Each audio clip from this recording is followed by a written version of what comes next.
abashomesa barukurira emizano mu mashomero ga senior habwe cyanga cya Ankore berundanira St John Fishiba and Secondary School okutebekanisa timu kuzirakwata no mpaka z'amashomero ga senior habwe cyanga eki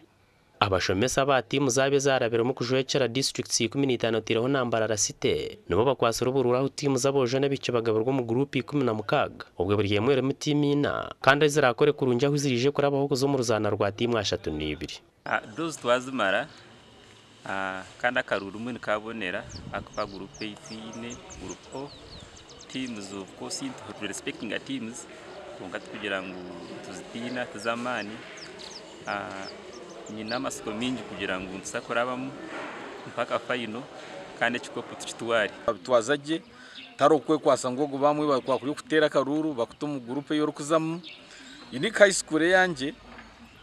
groupe yazamu nyine mu kizoba na Kanyabwanga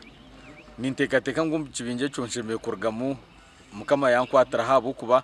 umupira tumuhango munonga go kugira ngo ndemesa kurgo mu kibinja roza agendaje akaruru kagendaje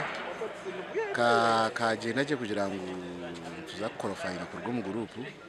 tuzare round of 32 tuzare round of 16 saba hagize bitu mwije muhagire team yitu to expecting ngo naha regional tournament nzakora jabo kuba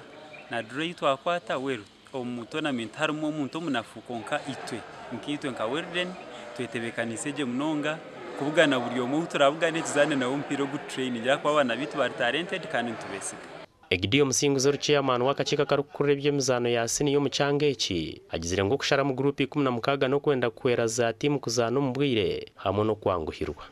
Sinabirigazane round of 32 tuye mu 16 grazane round of 16 tuzomu quarter finals semi finals na finals ishitukorire cyo na munonga ntwenda ngo tugira amashimero midagara participating abo kutumwe talenta z'abana binji kandi kindi tuzane ubwire ubikire